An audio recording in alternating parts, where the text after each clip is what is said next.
Olá, Universo Épico no ar e hoje nós vamos bater um papo sobre quadrinhos. Olha só quem está conectado aqui com a gente, é o Junião. Junião, seja bem-vindo aqui ao programa. Olá, pessoal. Salve, salve.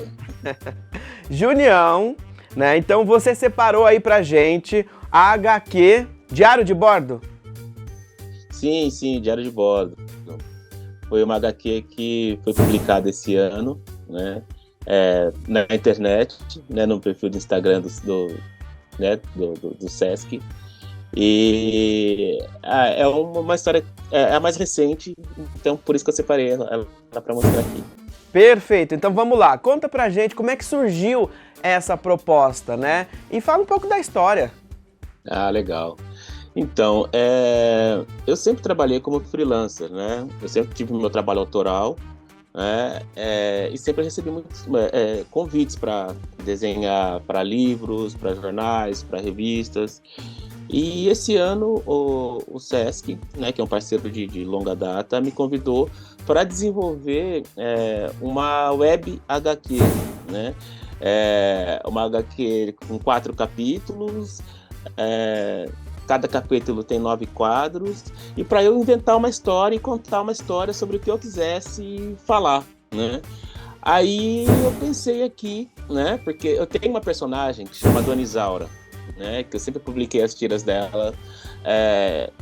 Comecei publicando aí em Campinas, no jornal Correio Popular, e depois em 2014 essa tira ela foi para a internet, porque eu queria um público maior, né? E como eu já tinha essa personagem, eu pensei em fazer meio que um personagem derivado dessa tira que eu tenho. Então, a Diário de Bordo é a HQ de uma menina negra viajante no espaço, entendeu? É uma viajante espacial que conhece vários mundos e interage com esses mundos de uma maneira que daí é só lendo a HQ para ver. Aí o pessoal pode acompanhar então. Qual que... Instagram? No seu e no do Sesc? Não, por enquanto tá só publicado no Instagram do Sesc Pompeia. Certo. Mas logo mais eu vou publicar no meu também, porque é aquela questão de acordo, né? Uhum. Então, como foi um acordo meio com o Sesc, então por enquanto essa HQ ela tá lá no perfil do Instagram do Sesc Pompeia, mas acho que, sei lá, né, mais pra frente vai ser publicado no meu também. Mas no perfil do Sesc Pompeia é fácil achar. Perfeito. E aí conta pra gente, né, da maneira que der, né, sem spoilers, mas você trouxe pra HQ temáticas, né, pontos de reflexão? Com certeza, né, porque a partir do momento que, assim, nós como negros, assim, a gente aparece em algum espaço, a gente traz toda a nossa representatividade, a gente traz toda a nossa ancestralidade. Então, todas as discussões que envolvem o que vai acontecer, passa por quem a gente é, e por quem a gente foi, e por quem a gente quer ser, né?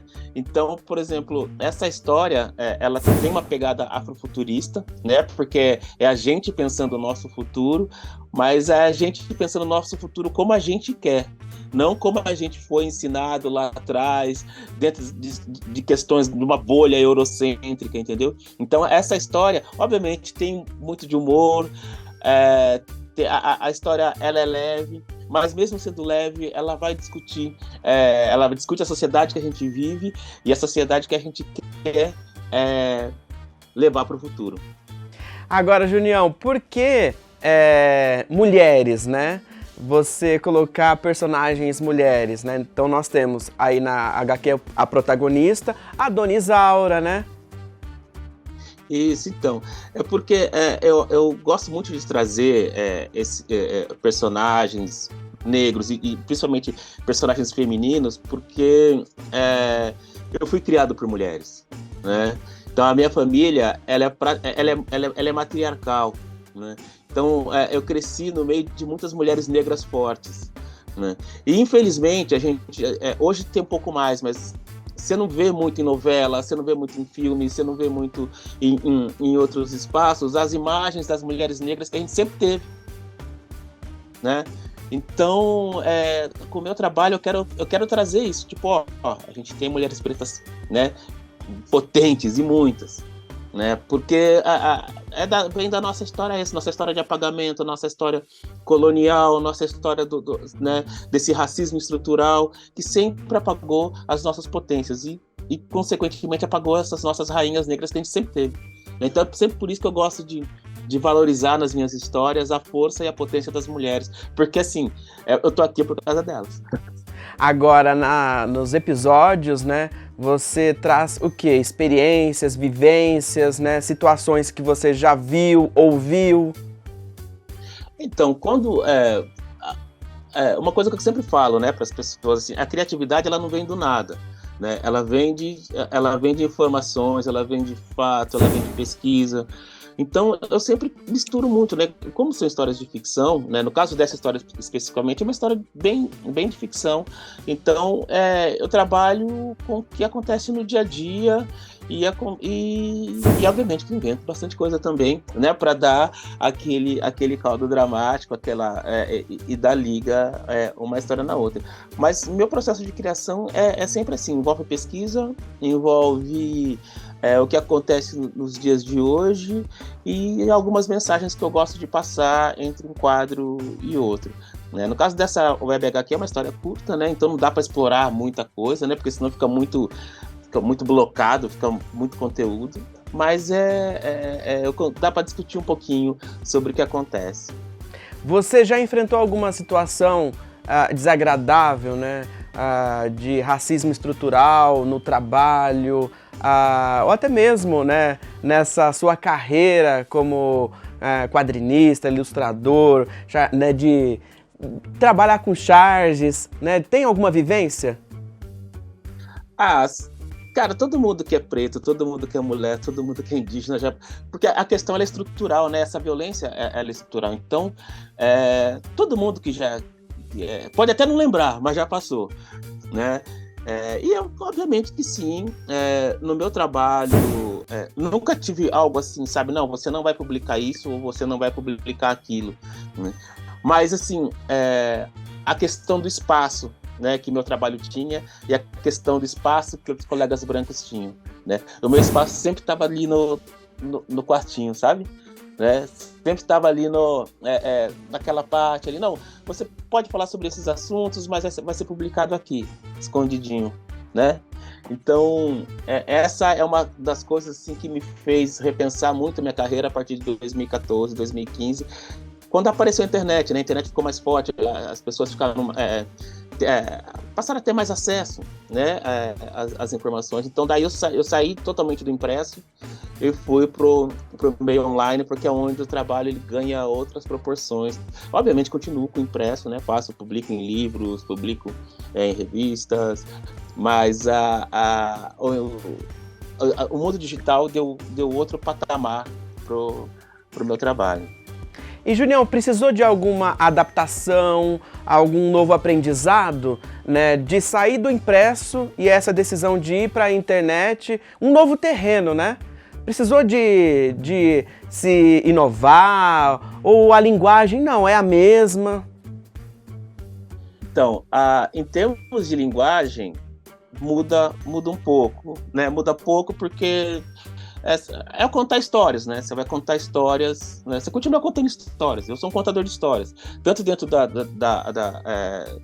fazendo história em quadrinhos, quanto dentro do jornalismo, que é onde eu atuo mais. Então a gente somos contadores de histórias, só que de formatos diferentes. Agora, o formato mudou, né? Não é só a transição do impresso para o digital. Não, o digital é um outro mundo.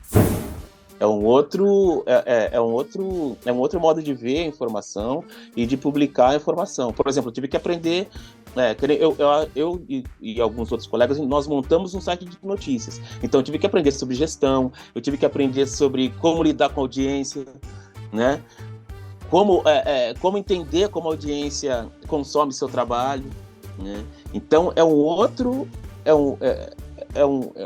mundo. É um outro mundo. Não tem isso de transição do impresso para o digital. Não, impresso é uma coisa, digital é outro. Muito legal, sensacional. E você tem ciência, né, do papel que você desempenha, a representatividade, né?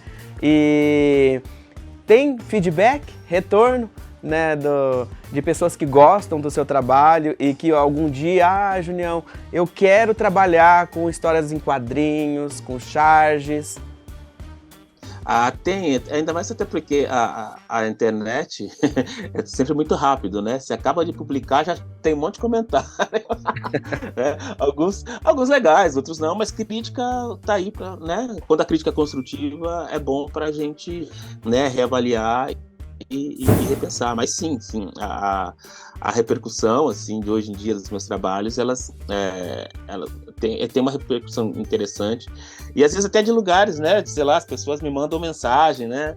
Falando, nossa, a sua... que nem um livro que eu lancei, né? Pô, seu livro trabalha com paternidade preta. E eu nunca tinha pensado em trabalhar com paternidade preta, mas a minha história despertou aquilo nas pessoas, né? Então, é muito engraçado, porque quando você publica, né, uma HQ, uma charge, um cartoon, a obra ela ganha vida própria, né? E ela se comunica de vida própria, assim, ou seja, o artista perdeu o controle daquilo, né? Então, os feedbacks que vêm, às vezes até me surpreendem, positivamente, obviamente, né? Porque eu estou conseguindo conversar com as pessoas, despertar coisas nas pessoas que às vezes nem eu mesmo tinha pensado a respeito. Agora, a questão do hater, né? Porque, assim como você falou, no impresso, numa revista, num jornal, é uma coisa, né? O acesso, quando chegam os comentários, não vem na mesma proporção do que na internet, que é imediato, né? E que as pessoas não têm filtro, falam o que pensam, o que elas querem, né? Então, como é que você lida com essa questão? Tem muito hater ou não tem? Sempre tem, né? Sempre tem, porque, como a gente estava dizendo, o racismo, o machismo, a questão de classes, é uma coisa estrutural, né? E quando as pessoas começam a ver outros trabalhos que elas não estavam acostumadas a ver, elas se sentem incomodadas, elas se sentem que elas querem manter aquele conservadorismo, né, padrão que sempre foi feito, e xingam, mas isso aí a gente tira de letra, né, velho? Vai além... que a gente tá lutando. Vai além da questão do trabalho, né? Porque ao invés de criticar o trabalho, as pessoas extrapolam e vai para a pessoa, né? Exato, tem isso. Tem a questão pessoal, tem xingamentos, né? Mas são coisas que a gente lida no dia a dia, né? E até às vezes até gosto de ver que tem haters, porque a gente tá incomodando. A gente tá incomodando, então a gente tá fazendo o trabalho certo. Muito bom. Junião, e aí, né? Novos projetos. Eu sei que a HQ, Diário de Bordo, tá fresquinha ainda, né? Acabou recentemente de sair do forno, mas eu tenho certeza que você não para, né? E já tá pensando em novos projetos. Qual é o seu planejamento, o seu cronograma? Tem ainda coisa para sair esse ano, pro ano que vem? Não, esse ano não. Esse ano já tá, né? Esse ano acho que a gente não sai. É mais descansar mesmo, ir pras férias. Mas pro ano que vem tem coisas chegando. E eu vou até dar um spoiler aqui. Eu comecei a pensar em uma HQ junto com o pessoal da Fazenda Roseira aí de Campinas, né, para falar um pouco da história do jongo e etc e tal. Vai ficar legal. Bom, vamos combinar o seguinte, então, quando for lançar, né, ao invés da gente fazer aqui Zoom, né, a gente fazer virtual, aí você vem aqui pro estúdio para mostrar, para contar essa história pra gente, combinado?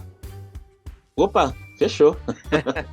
Pessoal, então, que ficou interessado, quer acompanhar seu trabalho, como é que faz? Então, tem meu site, né, que é junião.com.br, né, é simples. E tem minhas redes sociais. Meu Instagram é @juniãoo. Tem o Twitter, que é a mesma coisa, e o Facebook, que é também Junião OO. Junião, muito obrigado pelo bate-papo, por essa conversa, tão boa que o tempo passou voando, né? Passou demais aqui. E aí, convite feito, volta aqui para conversar com a gente e dividir novas histórias com o nosso público. Opa, convite aceito, como vocês quiserem. Sucesso, viu? Obrigado, valeu. A gente vai para um rápido intervalo e no próximo bloco tem mais.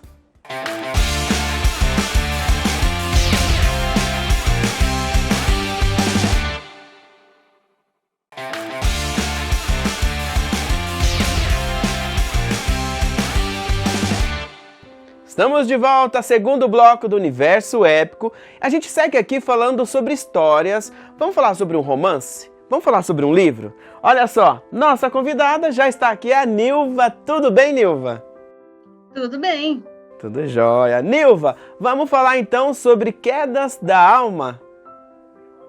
Ok. Então conta pra gente aí, fala da sinopse, né, do seu livro, né, do que se trata a história. A história do meu livro, ela retrata vários envolvimentos sociais.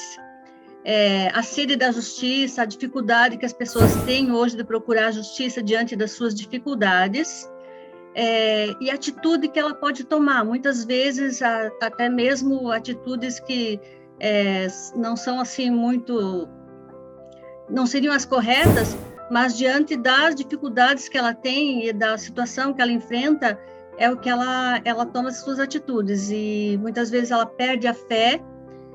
Então ela se ambienta num lugar muito bonito, a minha história, em Abelardo Luz, mas a narrativa de Amara, que é a minha personagem principal, é diante de todas as dificuldades que ela passou na vida e as atitudes que ela toma diante disso, né? É a busca da justiça de Amara.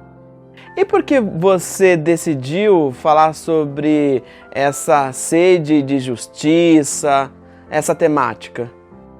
A temática eu trabalhei no judiciário por 27 anos e durante toda a minha vida eu li muitas histórias envolvendo problemas sociais de pessoas, e são histórias reais de muitas pessoas que eu trabalhei durante toda a minha vida com essas histórias, né? E aí isso te sensibilizou, te chocava, te tocava? Sim, me tocava muito, né? Porque hoje é um problema social da pessoa, né? Essa busca de soluções para os seus problemas, né? São situações diárias no cotidiano que muitas vezes a gente não passa despercebido pela maioria das pessoas. Mas do todo lado ocorrem essas situações, né, adversas, e as pessoas vão muito em busca das suas justiças. E muitas vezes a gente tem vários caminhos para tomar, né? Se pergunta se deve aguardar a lei do retorno, esperar a justiça divina ou fazer justiça com as próprias mãos.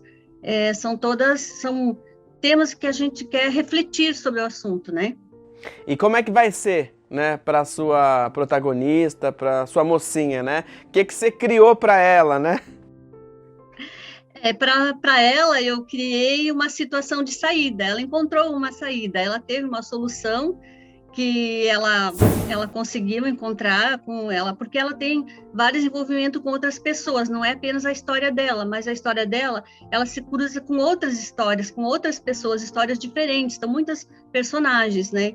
E ela se envolve com muitas pessoas e ela encontra pessoas do bem também na sua caminhada, porque a sociedade não é só feita de pessoas ruins, tem muitas pessoas boas na sociedade, e ela se envolve, mesmo que em um determinado momento ela não veja isso, ela percebe no final que tem muitas pessoas boas que ela pode se envolver, que ela pode interagir, compartilhar, e ver como que a história de uma pessoa, ela modifica a vida de outras pessoas, ela interfere, ela impacta também na história de outras pessoas, né?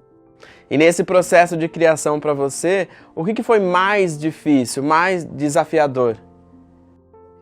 Mais desafiador para mim foi não ter muitos personagens, não se perder no meio dos personagens, e perder o enredo da história e se tornar uma história assim que seja ruim de ler, uma história que a gente se perca no meio de muitas personagens. Foi conseguir conciliar todos o enredo com vários personagens sem perder a história principal, que era da Amara, né?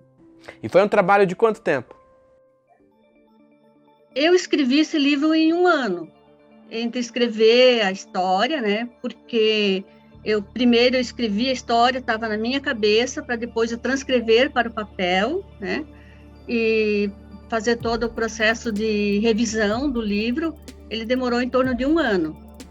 E aí, quando chegou no final, tava lá impresso, bonitinho, pronto. Ficou satisfeita? Fiquei. É lógico que a gente sempre tem que melhorar alguma coisa. A gente sempre acaba vendo onde a gente poderia ter feito diferente, onde poderia melhorar. Mas eu levo isso como um aprendizado para o próximo, né? Vou sempre arrumando uma capa mais bonitinha, alguma coisa assim. Mas sim, eu amei o resultado, era o que eu queria, era um sonho, né? Um sonho de uma vida toda para mim. Ele é um livro que foi escrito em 1 ano, mas é um livro que demorou 56 anos para estar no papel, tá? Que é a idade que eu tenho. Como ser escritora para mim era um sonho já desde a infância, é um projeto de uma vida toda, que eu tive que parar para mim trabalhar, ter família, e só depois da minha aposentadoria que eu pude concretizar o desejo, que sim, eu sempre fui uma leitora contumaz, e eu li muito livros, eu li, e eu viajava no universo das outras pessoas, e então eu acreditei que chegou o momento de fazer as pessoas viajar no meu universo, eu criar as minhas histórias e poder compartilhar também as minhas histórias com as outras pessoas. E depois de publicado, né, chega aí um momento de muito trabalho, né, para divulgar, né? Então, como é que está sendo essa parte de divulgação, né? Eu estou divulgando nas minhas redes sociais, com entrevistas nas rádios locais, nas revistas das minhas localidades que eu moro, né? Com o pessoal. A editora fazendo um trabalho muito bom de divulgação, a editora está trabalhando muito nesse sentido, eu estou muito feliz com a divulgação do livro. E o que você preparou para Quedas da Alma? É um livro único, uma história única, ou você pretende aí desmembrar para outros personagens, uma trilogia, uma série? Não, é um livro único, é uma história única. Agora estou trabalhando em outras histórias, mas são diferentes, né? Porque uma trilogia, eu acho que esse meu livro, não no primeiro momento agora, né?